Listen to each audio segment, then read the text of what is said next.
called Nisei military units of the U.S. Army, many of them enlisting as they and their families were held in harsh war relocation camps in the American interior because the nation doubted their loyalty based on their ethnicity. They were relegated to camps such as Topaz near Delta, Utah. The doubts of were they American, the doubts of were they loyal, the doubts of could they serve would evaporate in the face of their unit heroism, emerging as some of the most decorated and bloodied units of the American military effort in World War II. Why, I asked one of the veterans many years later, why would you do it? Why would you enlist from a concentration camp to fight for the nation that had imprisoned you? He told me, when you put on this uniform, you make a statement. I had to show the world that I was an American and that I was ready to serve first.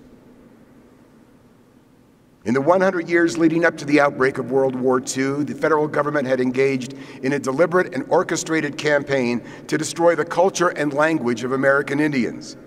On the borderland between Utah and Arizona, hundreds of young Navajo were sent to federal boarding schools, where they were forbidden from speaking their language and practicing their ancient cultural and spiritual principles. They were beaten and punished for being what they were until they became something else. During the war, these same young men were recruited by the military to serve a unique purpose based on that very language and culture. They became the Navajo code talkers, who provided secure communications on the battlefields of the Pacific during some of the most bloody fighting of the war. The very language their government had sought to destroy had saved the lives of their comrades in arms.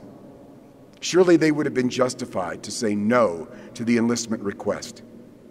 So I asked a code talker just before his death, why? Why would you? And he told me, I was an American Marine fighting for my country. I never stopped being Navajo, but my country needed me to serve. I am proud to be an American. I am proud to be a Marine. I am proud to be Dene. They all exist in me equally. So how do we explain this willingness to serve in the face of discrimination?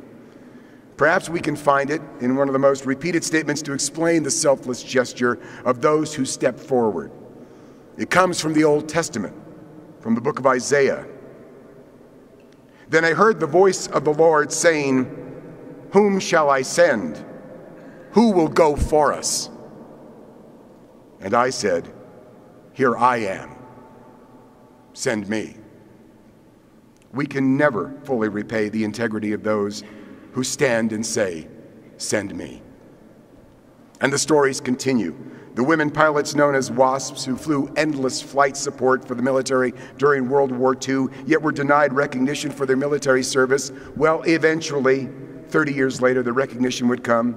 Eventually, segregated military units were disbanded. Eventually, racial and ethnic and gender restrictions at the military academies would fall.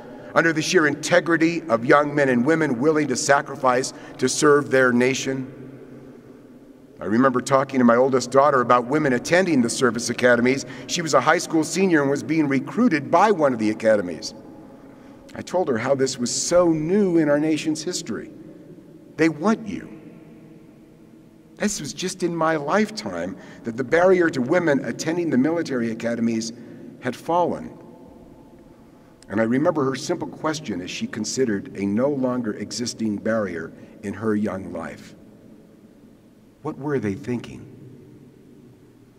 And so, another Veterans Day is here, and we will hear many speeches about the valor of those who serve. We will hear many tributes to the spirit of America that exists in the hearts and minds of each man and woman who wears the uniform. And we will stand, no, I will stand in awe and humble gratitude before each of those who have served and who serve today. And I will marvel at the courage and conviction of those who stand ready to enter service. When asked who will serve, they say simply, "Send me." And I will also remember that this is a nation whose greatest strength is that it is a work in progress and continues to learn fundamental lessons of justice and opportunity, and embraces a hard-learned Central American trait, Remove barriers, and you unleash the power of the people to contribute to a great nation. Between 1993 and 2008, 13,000 men and women have been separated from the military service because of their sexual orientation. Men and women who had the courage and spirit to serve, who said simply, "Send me." I hope one day, in another new era of our nation's history, to sit down with a grandchild who will ask of these times we are living right now, and ask of me, what were they thinking?